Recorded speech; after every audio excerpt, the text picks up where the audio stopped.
Fala pessoal, tudo bem? Sou o professor Horácio Ferraz, esse é o Histogel.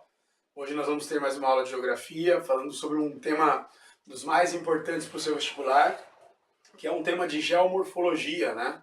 A palavra geomorfologia vem, né, de origem grega, geo, terra, morfologia seria a forma, né? Então seria o estudo, né, logos, seria estudo, né? Estudo das formas da terra. E tem se apresentado como um tema muito importante em basicamente todos os vestibulares do Brasil. É importante você não desvincular um conceito, um estudo do outro, porque para que as formas de relevo se apresentem na superfície terrestre, existe também um processo anterior a ele, que é o processo de formação, né, das formas de relevo da Terra, que acontecem por basicamente duas forças, uma interna ou endógena e uma outra externa ou exógena, que seria então os movimentos das correntes de convecção, das placas litosféricas que vão se chocar, se afastar, derrames vulcânicos, levantamentos de escudos, de partes do continente que podem acontecer de forma vertical por aumento de pressão e temperatura ou redução de pressão e temperatura no interior da Terra. Então, é importante fazer uma revisão nesses movimentos principais aí, movimentos convergentes, divergentes, a hipirogênese, né, que pode tanto levantar continentes quanto reduzir continentes em profundidade, em altitude, e tudo isso, de forma interna, vai construir as formas de relevo. Sob o ponto de vista externo, exógeno, nós temos então os fenômenos atmosféricos, né? Ventos, chuvas, processos de erosão, processos de intemperismo, a própria ação humana, né? Os seres vivos que morrem e se decompõem no relevo vão causando as geleiras, né? Glaciais, vão gerando fenômenos de erosão e vão esculpindo, né? Vão fazendo aí um processo de esculturação das formas de relevo da superfície terrestre. Partindo dessa pequena revisão de formas de relevo, um último dado que eu acho que é importante falar é sobre os movimentos tectônicos, né? Os abalos sísmicos que formam e desenvolvem os terremotos e os tsunamis. Nós temos, por exemplo, o epicentro, que seria o local da superfície terrestre atingido por aquele tremor no interior do hipocentro, que é o local de origem do tremor da placa litosférica, essa concentração de forças que se chocam rapidamente no interior da Terra, vão sair do que nós chamamos de hipocentro, a origem do tremor, e vão chegar ao epicentro, que seria o local da superfície que foi diretamente afetado por aquele tremor. É importante você entender que, além de modificar as formas de relevo, se isso acontece em áreas habitadas, em áreas povoadas, vai com certeza gerar então mortes, destruição, prejuízos financeiros e coisas desse tipo. Importante fazer uma relação, por exemplo, com países ricos como o Japão, que conseguem estabelecer uma disposição para possíveis desastres naturais causados por terremoto ou tsunami, mas existem outros países, como na América Central, como na América Andina, que não estão tão preparados assim para esses fenômenos. A gente viu o Nepal, alguns anos atrás, países pobres sempre vão sofrer danos maiores por uma falta de estrutura, por uma falta de atendimento especializado médico e coisas desse tipo. Falando agora sobre as três principais formas de relevo, que você pode distribuir em quatro, se você preferir.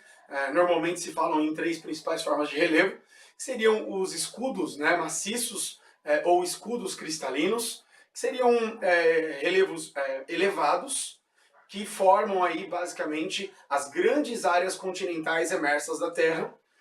Esse escudo, esse relevo chamado de escudo ou maciço, são áreas que, devido ao grande período de erosão, receberam ali algum aplanamento, né? Então tem algumas extensões de área plana e que são conhecidos como planaltos normalmente, né? Os planaltos então são áreas mais elevadas que têm uma certa área plana no seu topo e nas suas bordas você vai encontrar encostas, áreas acidentadas e coisas e formas de relevo normalmente com algum tipo de acidente, de erosão, né? Alguma destruição causada normalmente por processos erosivos intensos. Ao lado dos planaltos ou dos escudos, como nós conhecemos, nós temos as planícies, que também quando são realmente muito baixas, as bacias sedimentares na verdade seriam o nome principal. Então bacias sedimentares são áreas normalmente mais baixas, muito planas, mas que podem ser variadas. Quando são áreas baixas, recebem o nome de planícies. Quando são áreas mais elevadas, seriam planaltos sedimentares. Acontecem em volta dos escudos por terem recebido, de repente, uma invasão de água do mar, por terem recebido processos de acúmulo, transporte e acúmulo de sedimentos ao longo de muitos períodos geológicos da Terra. Essas regiões, então, vão se formar em espessas camadas de rochas, que são as rochas sedimentares, que nós já estudamos em outra aula. Seria esse acúmulo de sedimentos que vai se acumulando e se cimentando, né? Se juntando um ao outro, ao longo de vários processos, então, de erosão, transporte e acúmulo de sedimentos. Nós temos as montanhas. As montanhas são originadas de rochas sedimentares oceânicas que soerguem em contato com rochas continentais, com placas litosféricas continentais.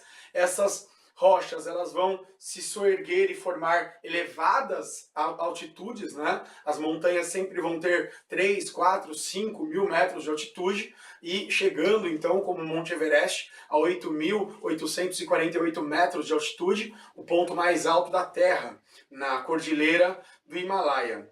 Uma montanha, ela normalmente vai se formar nas bordas das placas litosféricas. Então nós temos o exemplo aqui na América do Sul, a placa sul-americana se chocando com a placa de Nazca, formando então a Cordilheira dos Andes. Essas formações, elas são extremamente importantes porque são recentes, marcam uma história recente da história geológica da Terra. Tem aí 500 milhões, 300 milhões de anos, então são produtos sob o ponto de vista do período geológico da Terra, que data de 4,6 bilhões, são produtos novos, são produtos recentes. As depressões são formas de relevo que são caracterizadas de uma forma muito simples.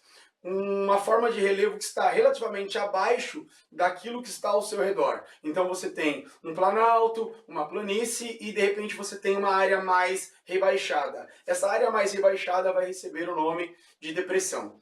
A depressão ela é dividida em basicamente duas formas. A depressão relativa, que é aquela depressão abaixo das formas de relevo ao seu redor, e a depressão absoluta, que é aquela que está abaixo do nível do mar, né? Como algumas regiões ali do Mar Morto, no Oriente Médio, e os Países Baixos, ali na região da Europa, que estão abaixo do nível do mar, e que possivelmente, num tempo futuro, com derretimento das geleiras e o aumento do nível do mar, podem até mesmo desaparecer. Regiões habitadas por seres humanos, com cidades e tal, podem então se tornar cidades aí submersas num futuro a médio e longo prazo.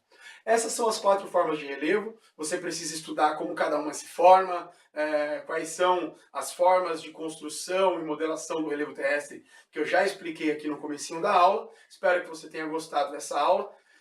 Deixa um like no vídeo, se inscreve no canal e até a próxima. Valeu!